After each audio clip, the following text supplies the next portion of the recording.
annoyances are all throughout these woods. Hey, Ree, What feels do you good? remember how to use that sword?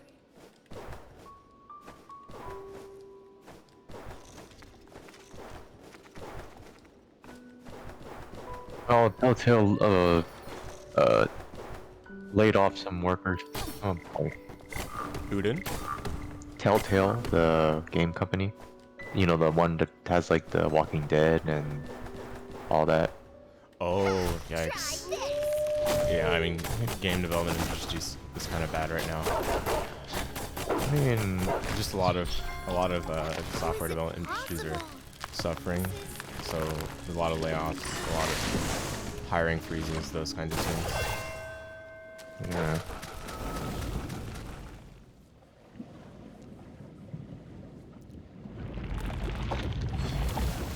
What?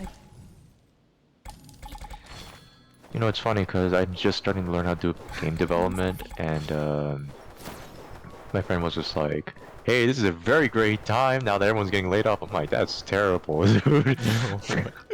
Yeah, that's an interesting way to look at it. Of your friend. I mean, I think he's more of a shit poster, but like, still, it's just like that is, it's kind of fucked up, but I get it.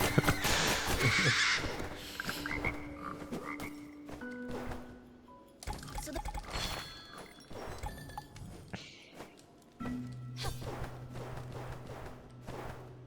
they stop and leave.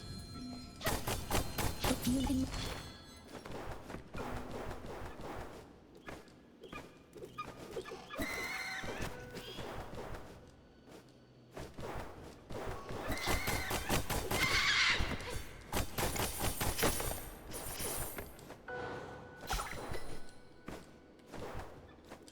Oh no.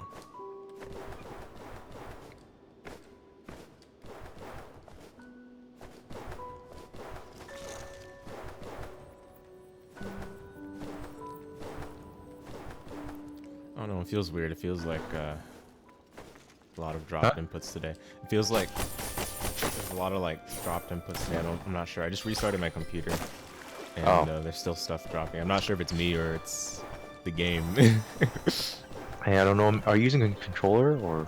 Yeah, I'm using a DS4.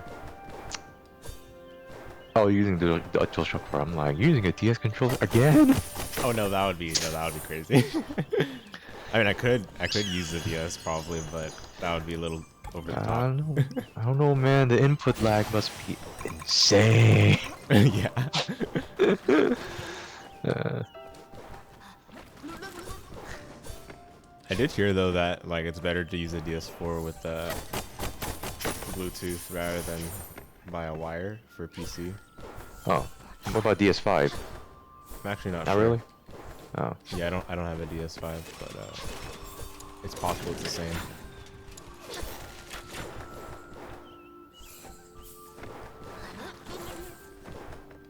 I think my game in general is just dropping a lot of frames.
bad news, Sonic fans. New Sonic game is coming out.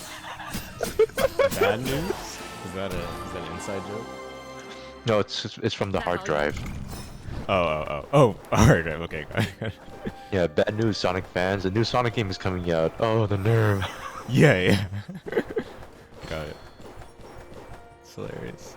Yeah, I made the mistake of buying Sonic Colors Ultimate on Switch, and I still haven't refunded it despite the fact I wanted to. I might just have to like sell it proper rather than refund it at this point. It's been too long.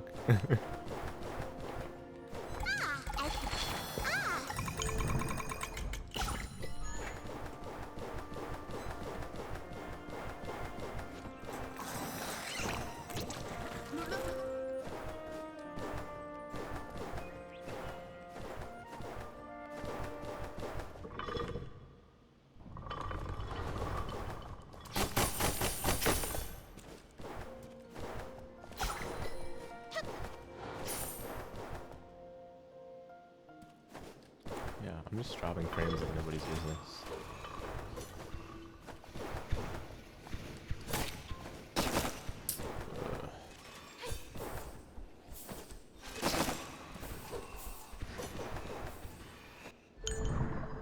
Oh, I don't have any.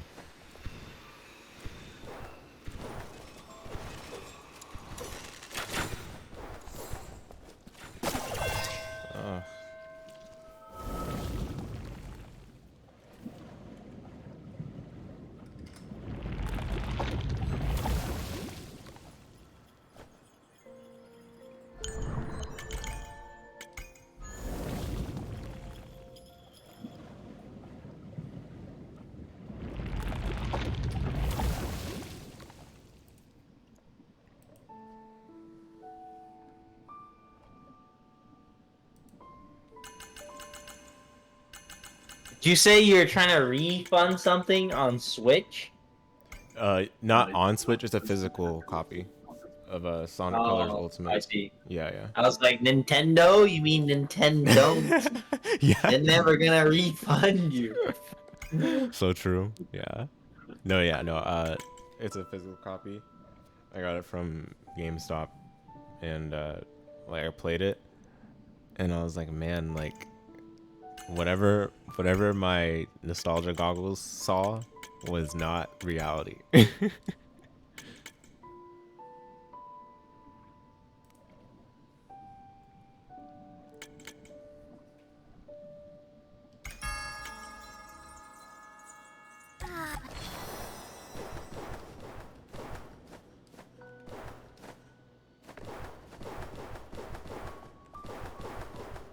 These annoyances are all throughout these woods. Hey, Reed, do you remember how to use that sword? Close.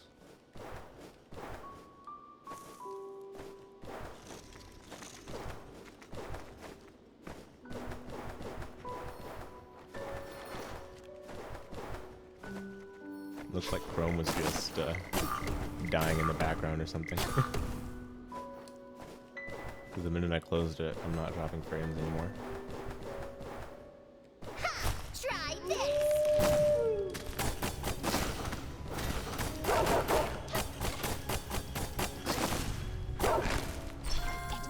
How is it possible? This is...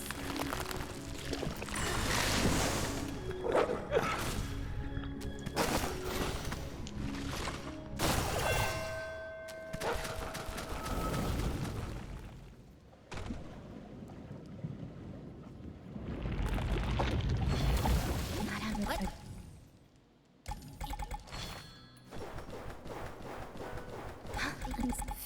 That's...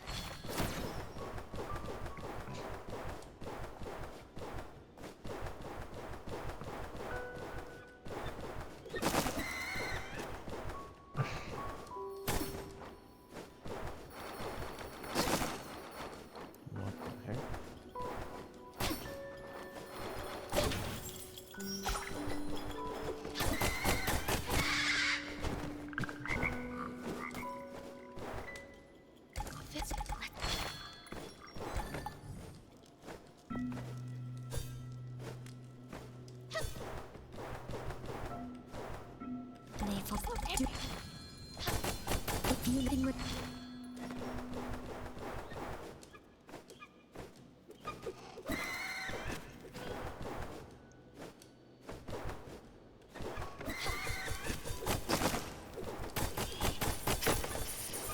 Holy shit, Sony confirms data breach impacted nearly 7K current and former employees. Sony is a large company. Like, it's hard to tell without effect exactly, but considering, like, you know, that could very well be like a certain. I mean, do you know how much percent did it say? Hang on. Because this is an IGN one. It says Sony has been contacting thousands of current and former staff impacted by recent data breach after a ransomware group claimed last week its access to a company system. Sony's informed employees sent to 6,800 individuals. Yeah, that's pretty much it. Oh, well, it doesn't sound like they have a lot of information yet.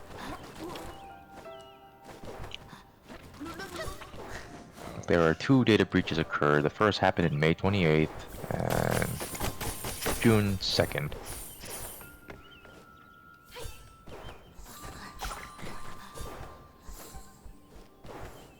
Yeah, that's pretty much Got it, yeah. I guess I don't know the level of impact yet, or like the percentage rather. I mean, it's thousands of people, which I guess is a lot, so... Yeah, but for a company like Sony, like, it doesn't feel like as much as I thought it would. Nah. I mean, it's not everybody, thankfully, so. Yeah.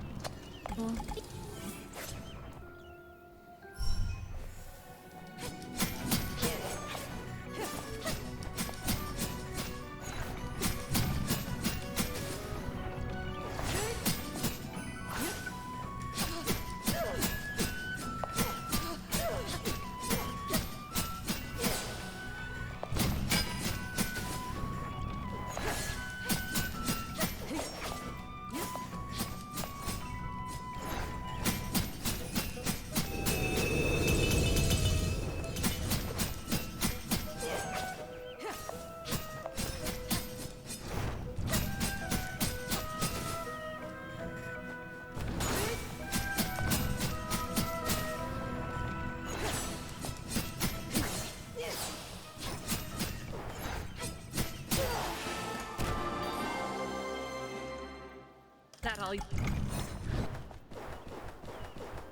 What the fuck is it? Okay, I don't want to even know.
Dun, dun, dun, dun, dun, dun, dun, dun, dun, dun. Dun, dun, dun, dun, dun, dun, dun, dun. Oh my god.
This is the stupidest tweet.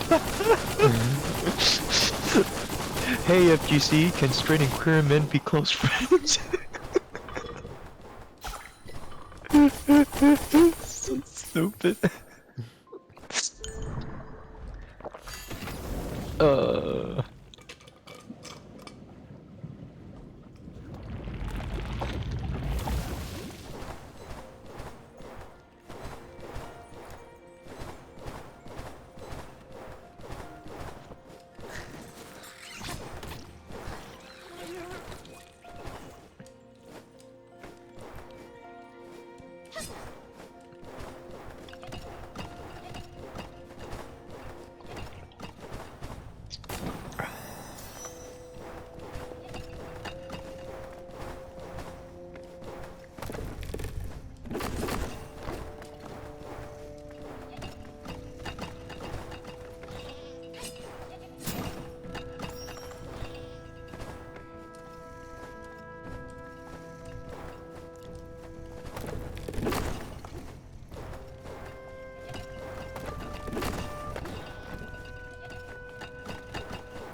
Oh my goodness. Come on.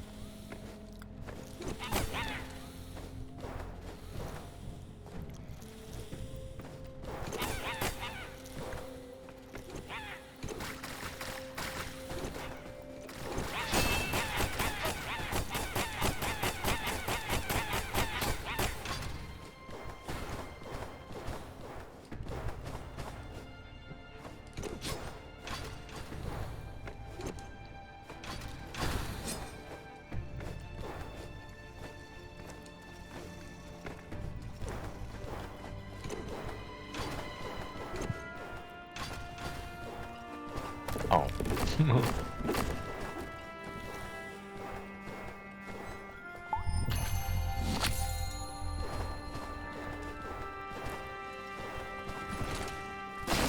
What the?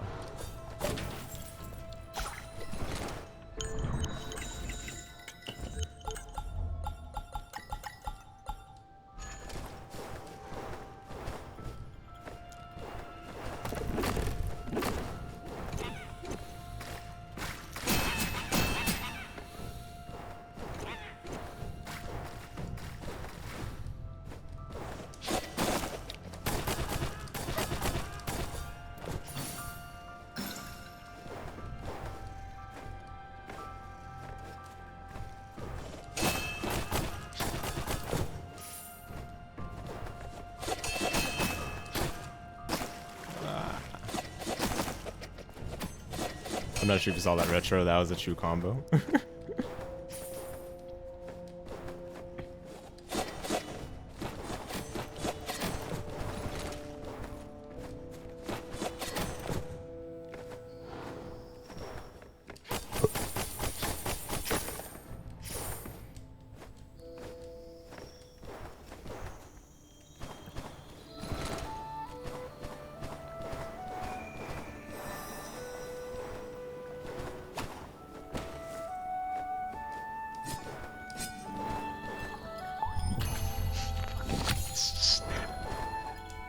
Yikes, the SEC is going to investigate from me for my Bakami crimes. I can't escape this even with my infinite wealth. Your site management has lost judgment, but your site won't Bakami die with me in charge. Dame to the rescue. What is this weeb speak? You know the fucking Kiryu from Yakuza?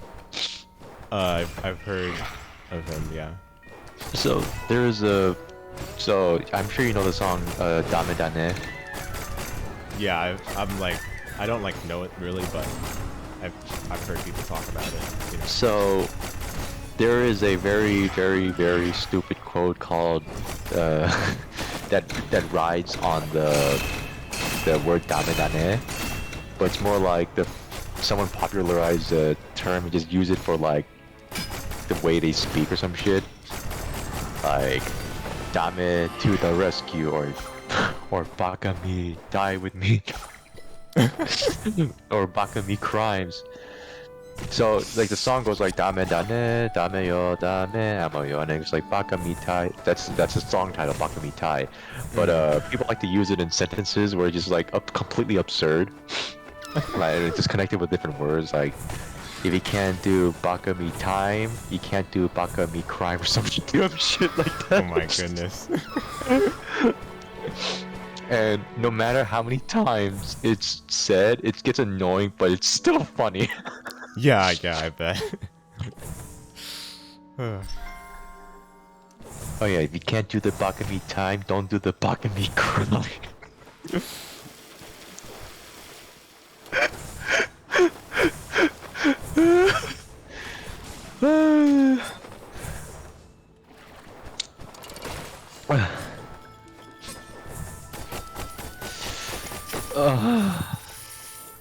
So stupid.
We're rescuing. I've made some. Let me.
Oh look, Sam Show beta test October 12th.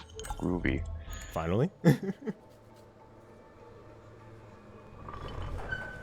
Like it's been confirmed now? No, yeah, it's in the tweet, so.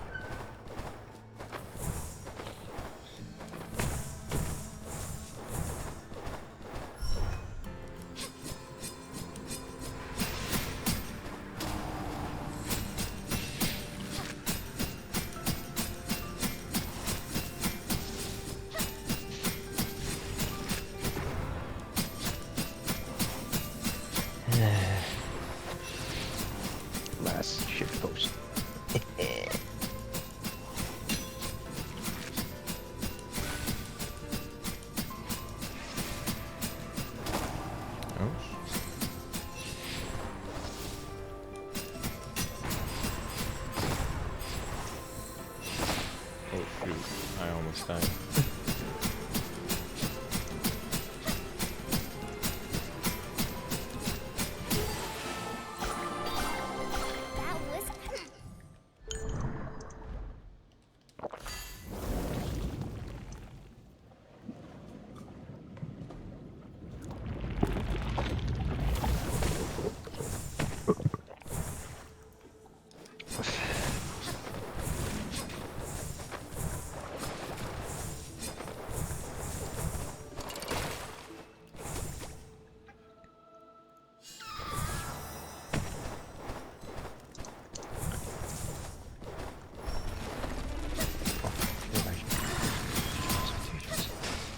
That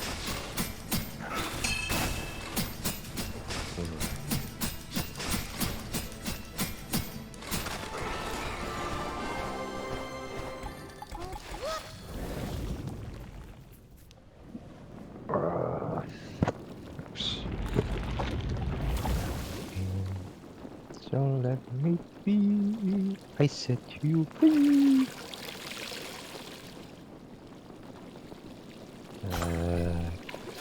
Stop.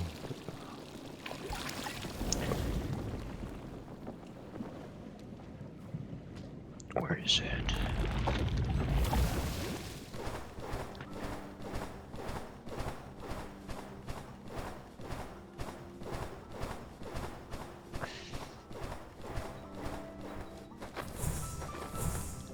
Why isn't this possible? It's just not. Why not, you stupid bastard?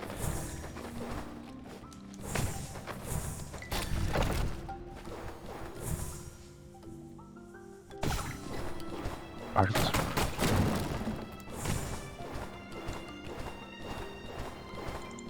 Hey, lately I've been seeing a lot of Sam Witwicker, lately on my YouTube. Who's that? He's the voice of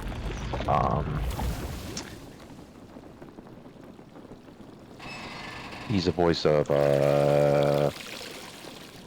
Darth Maul, and the Star Killer from The Force Unleashed, and sometimes Palpatine if it feels like it.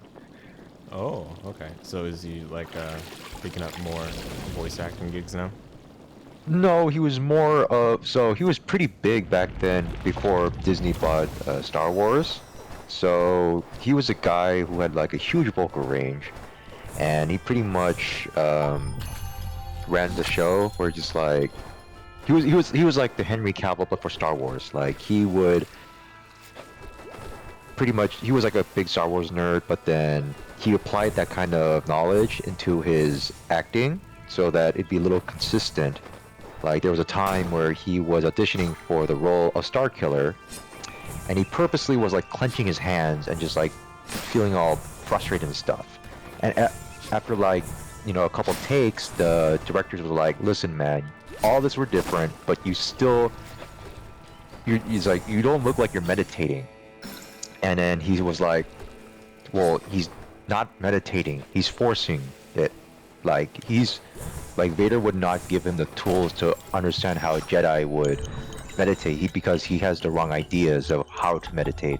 Rather, he's just like concentrating really, really, really hard instead of like letting the Force go naturally. Because the Force itself is a, I guess, it's not like the fucking midichlorians argument. It's more like you feel the Force around you and you manipulate it so that you can use it to your benefit. But then the Sith don't know how to meditate, so they use it by emotion, by strong sense of feeling, like evil anger. So that's how he portrayed the character, and he got the role.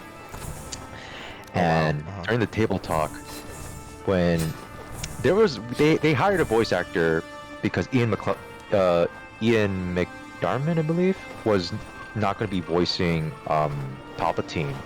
So Sam Witwicker was just like, "Let me voice Palpatine." And then they had the voice actor for him like on the table, and he's like, "No, you're not gonna do it." He's like, "Alright, then do it right now." And he starts going like, "Lord Vader, You have forgotten your place. And now you betray me by taking this boy as your apprentice. And then he just got the role too, so...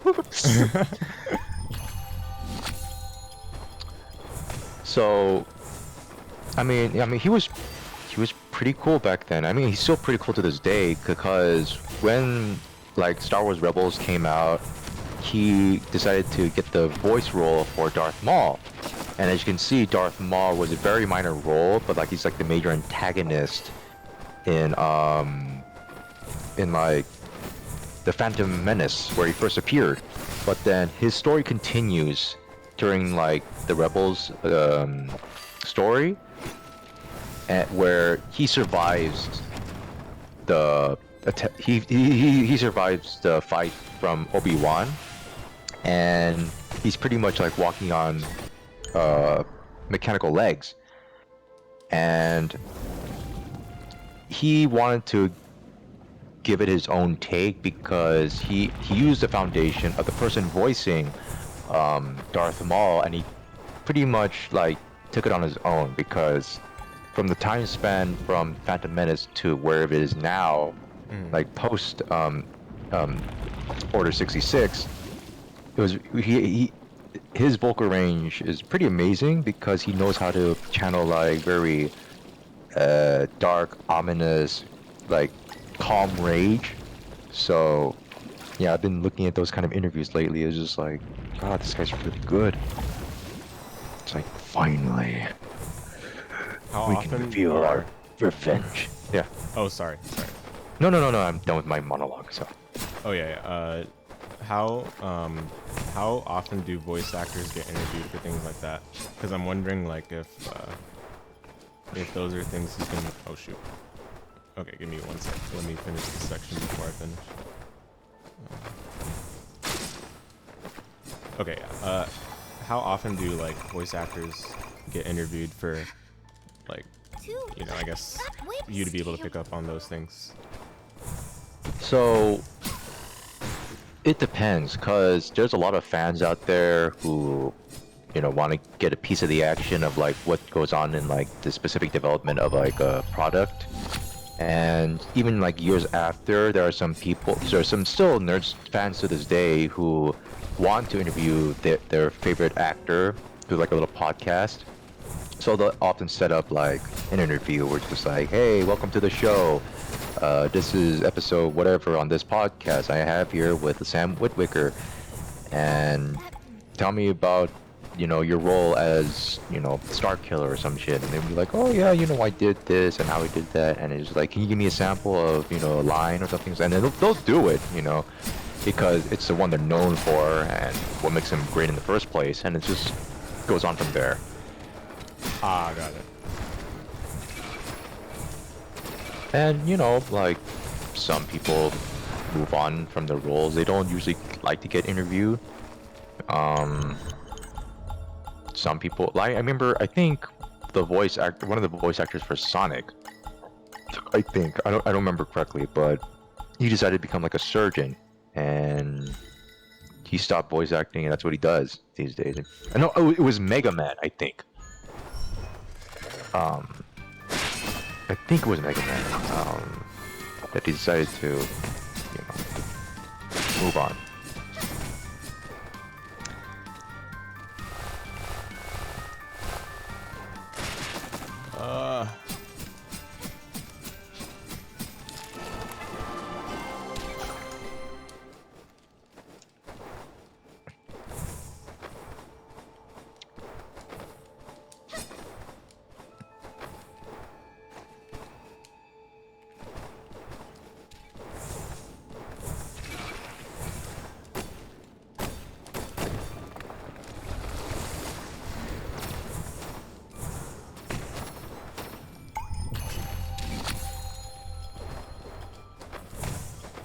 UFC to introduce items. Is that more hard drive? It's hard drive. The hard drive is a great place for entertainment, but mostly gaming satire. So like they'll come up with like the silliest, you know, titles. Like I can just look it up right now. I'll just tell you like pretty good ones. Hang on. The hard drive. Yeah, that's what makes me miss, not miss, but like more so. I wish they did articles more often. Option select. 'Cause, like it's very similar to what hard drive sounds like. Yeah.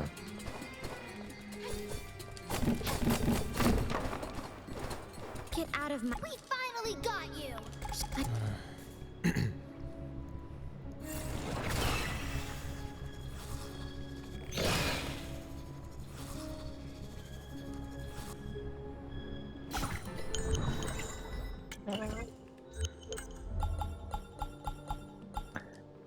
Yeah, let me tell you this one.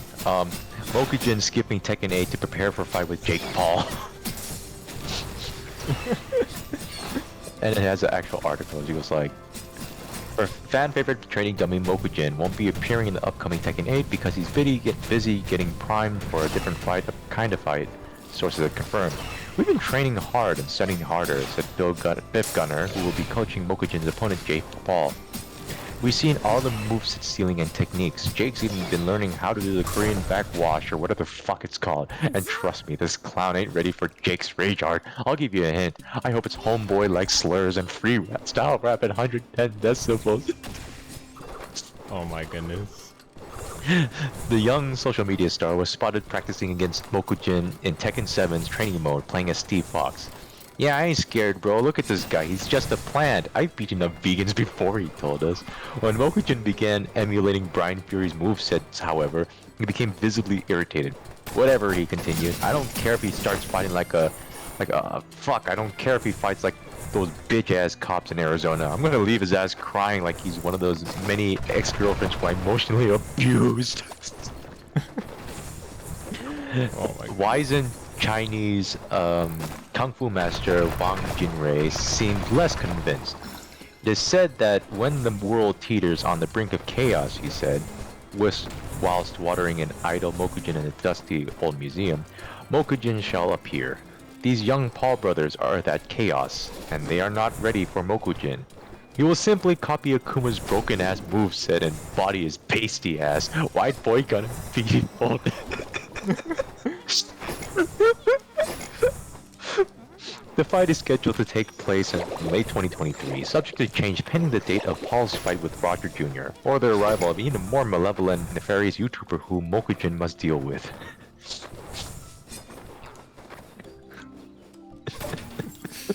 So yeah, that's like one of the articles out here. Oh, I forgot to split for man. Here's another title. Why I'm never buying another Pokemon game ever again until the next one. That one is so true, honestly. Yeah. Here's another title. Apple announces plan to reduce waste by not including iPhone in box.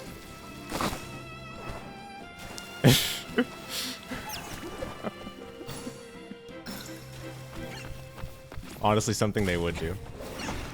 Yeah.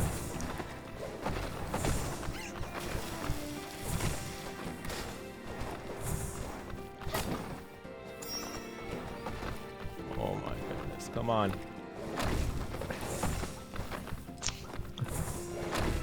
David Zaslav announces plans to merge bathroom and kitchen.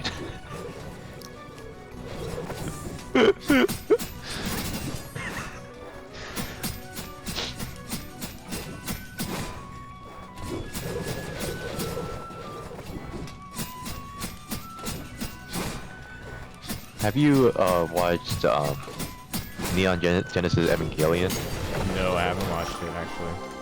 Dang. This one article goes over Hideaki Anno, but Goes over what? Oh, like a character? no, like so the title is called "Get in the Robot: Our Interview with Hideaki Anno." Oh. Let me see. So a lot of this is just, you know, a lot of the they do have like joke interview articles. I think they have one with like Sakura or some shit, but Excuse me. here, let me just read. It's like, we spoke with legendary animator and filmmaker Hideaki Anno, creator of Neon Genesis Evangelion, Shin Godzilla, and many more iconic works, to discuss his influences and pressures as a creative. There is a lot of Christian iconography in Evangelion. Do you consider yourself to be a religious man? Fuck no, I think it just looks badass. Remember when that one angel exploded into this like giant fucking cross and everyone was like, ah, no way. It was kind of like, Jesus, who? You know. Do you consider yourself to be an otaku? Yes, absolutely. Godzilla and Ultraman were like a mother and father to me, respectfully. So getting to direct Shin Godzilla was a pretty big deal for you, I imagine. You have no idea. When Toho reached out to me and asked if I would like to helm the Shin series of films, I was already wearing my Kamen Rider outfit. Sometimes I sleep in it, actually. A lot of people theorize that Shinji Ikari in Evangelion is a self-insert character. Is that true? Incorrect. I really saw myself more as Pen Pen, the warm water penguin who lives in Misato's freezer. He's so cute. You worked with Hayao Miyazaki for a number of years. What was that like? Getting to work under a master like him really helped me hone my craft to an unparalleled degree. Though sometimes he would hit me over the head with a newspaper and call me a stupid otaku. It's okay though, I deserved it. Is there a dream project you would love to work on? Yes, as much as of an honor as it was to direct for properties such as Godzilla and Kamen Rider, one day I would very much like to adapt Tom and Jerry. I like when Jerry eats the big wedge of cheese and his body retains the shape of the cheese. What made you want to revisit Evangelion with the rebuild series of films? Fuck man, can I be real with you for a sec? Am I allowed to be real here? Initially I knew that if we made more movies that had more robots and more cute girls, we'd sell more toys. I mean, I know I'd like to buy more toys at least, but I ended up getting all personal, making 4 of the fuckers. I honestly just can't help myself sometimes. What the? Let me ask you an age-old question that has been plaguing the internet for years. Rei or Asuka? Again, I am going to have to say Pen Pen, he's so cute. Would you ever pilot a giant robot or mech suit if given the opportunity? If a stern yet distant father figure were to order me to do so, absolutely. Okay, some of those are something, alright. Who is your favorite kaiju? King Ghidorah. I sometimes imagine one of its 3 heads swallowing me and just digesting me whole. Purely for research purposes, of course. Oh, Jesus, of course. Is there anything you would change if you could back and do Evangelion all over again? All over again? I just told you I already did that 6 times, and hell, I'll probably go back to the well again if obsessive fans truly demand it from their hearts. A lot of people debate over what the true ending to Evangelion is, the introspective final 2 episodes or the film end of Evangelion. You people have to move on from this, I swear. I mean, I thought I was bad being an obsessive otaku and all, but the original series ended nearly 30 years ago. Truthfully, I don't even remember what happened at the end. A bunch of people clapping or something? Sure, that's great. Cut and wrap. Moving on.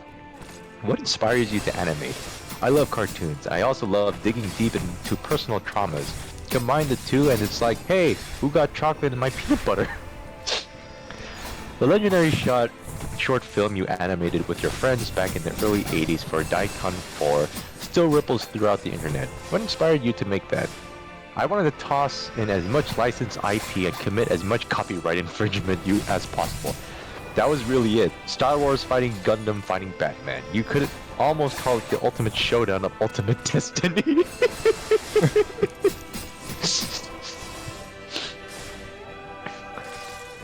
Why do you feel that your other series, Nadia, The Secret of Blue Water, has less staying power than Evangelion? Probably because I don't remember that. Was that me? If you could have any special ability, what would it be? The ability to turn invisible so nobody could ever talk to me and ask me what about the ending of Evangelion actually meant. What do you think of Hayao Miyazaki's return from retirement yet again? I could have told you that he was going to do that. Dude's a total workhorse. People say that I'm the self-flagellating one, but I'm not so sure. What was it like to voice act as the main character for The Wind Rises? It was a little different, obviously. I like to think my performance totally blew out Joseph Gordon-Levitt's from the English dub, though. I think it's pretty clear I could do anything he can do at this point. That's right, it's official. Me and Joseph Gordon-Levitt got beef. Do you miss working with Studio Gainax? It's whatever, honestly. I helped build the place with my own 2 hands. And then I did it all over again with Studio Kara. Just get in the robot and do it all over again. Or at least that's what I tell myself in the mirror every morning. So what's next for you? Honestly, man, I'm just gonna be straight chilling with it for a while, not gonna lie. I made my monster movies, I maybe made my cartoon, I'm tired, dude. Catch me outside with a fucking beer in my hand or something, I don't know. Those are way too high effort. Oh, dog, like, the hard drive knows what they're doing, then when they go into this very serious topic, they go hard. Oh, shoot. No, what the? No, wait, dude. I think I just mind burped.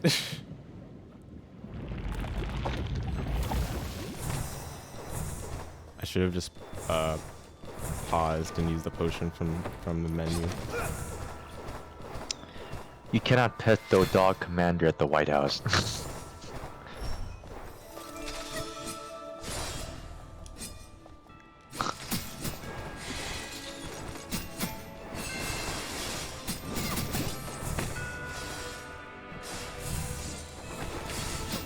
President Biden signs executive order to map the A and B button to the same place in all controllers.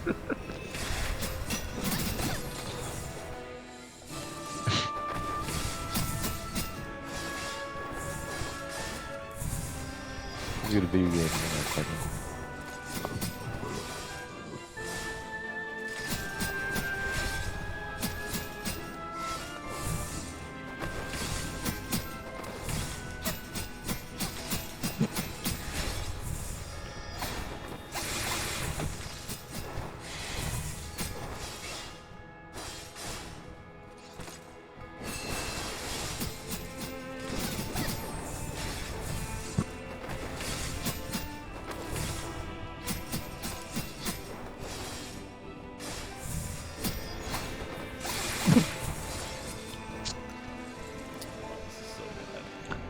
Deep lore. Blizzard reveals Diablo means devil.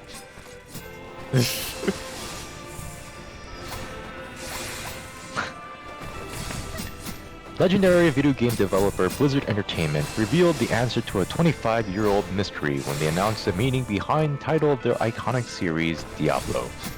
Of course, everyone knows that Baal is an ancient Semitic word meaning Lord, and that is used in the Bible in reference to several Canaanite deities, especially the storm god Hadad, Blizzard explained in a post to X, formerly known as Twitter. And it's common knowledge that Lilith is a nod to Jewish folklore, where she was disobedient first wife of Adam who was banished from the Garden of Eden. But what we've never revealed is that our titular demon's name is actually the Spanish word for devil. That's right, the Lord of Terror is a metaphor for the actual devil. Fans of the series were caught completely off guard by the news. It's absolutely insane to think that the lore is that complex, said Sam Jennings, who said the first game he ever beat was the original Diablo. I'm a huge fan. I've even read all the books, so I knew that they included a few offhand references to Judeo-Christian mythology, but even I didn't realize how extensive it was. You couldn't have connected the dots until they announced it, though it's clear as day now that we have this information. Kelvin Pace, a game industry analyst, said that publishers have hidden Easter eggs in titles by using obscure foreign languages for years. It's not something that general audiences pick up, but it's amusing for the developers, said Pace. For example, the title Viva Pinata refers to the fact that the collectible animal characters in the games are actually pinatas, paper-mache models typically filled with candy. And the mid-2000s third-person shooter El Matador translates to mediocre.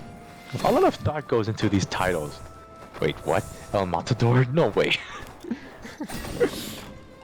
I thought El Matador Yeah, I couldn't tell you if that's right or wrong. I'm not the Spanish. I'm not the expert there. definition in Spanish. Yeah. Hang on, what is a matador? It's just a bullfighter. A lot of thought goes into these titles. Blizzard went through thousands of Spanish words until they found the perfect one. At press time, Blizzard further revealed that the game's skeleton enemies are actually the rotted remains of human corpses. Wow, what do you know?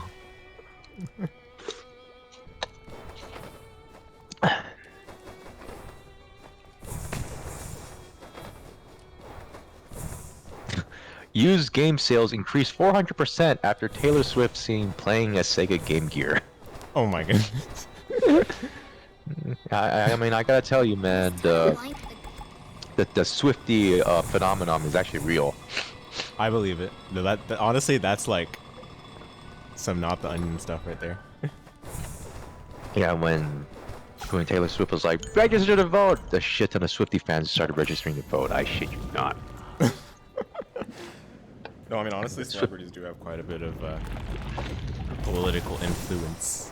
Oh no, we're talking about Taylor Swift. We're not talking about like, you know, Jay-Z or Eminem. Like, they could tell you to go vote, but Swift, she is America's sweetheart. She literally will tell white women to do anything. She'll be like, I shop at Target, and you'll have like a 600% increase at Target or some shit. Or, you know, maybe she'll be seen playing her hands might have a dual shock 4 controller. It's like, I'm playing the PlayStation, and boom, all the PlayStation had gone off the shelves of Walmart. No, yeah, I get what you mean. Yeah. Yeah. I mean, of course, it does depend on the celebrity to some degree, but,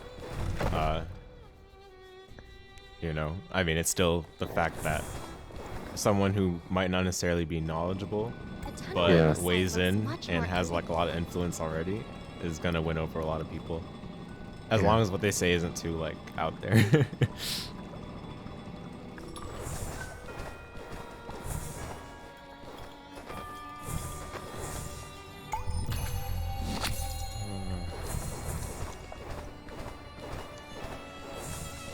All this effort, and I don't even think I beat my PB by that much.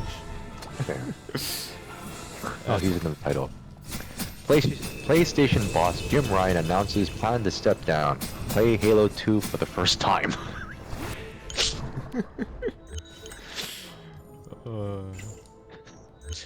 I'm not gonna read this article, but it just pretty much says like, I'm not just stepping down, I just played Halo 2 and it's fun.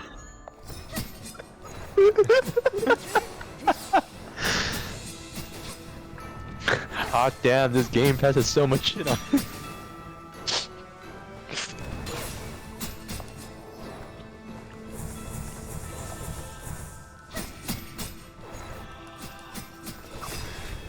Holy shit, there's a 50 PS2 games slightly younger millennial parents should force on their uninterested kids.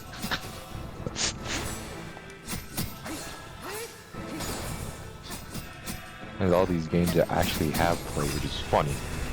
Oh.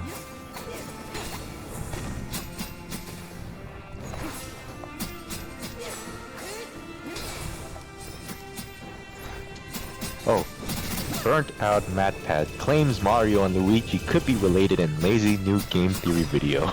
That was a good one, actually. I'm gonna read this. Okay. Feeling creatively drained from years of theory videos, YouTuber Matthew Patrick, better known by the moniker MatPat, delivered a lazy new game theory today that suggests Mario and Luigi might be related. What if, I don't know, Mario and Luigi could be brothers or something? An exhausted MatPat lazily suggested in a recent 10-minute theory video. Oh, Jesus.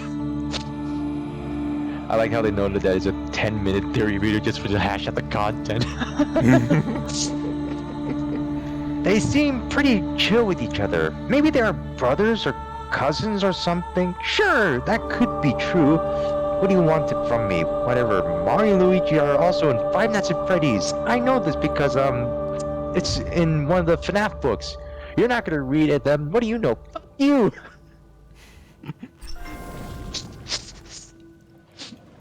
Game theory fans seem still impressed despite the video's lack of usual research.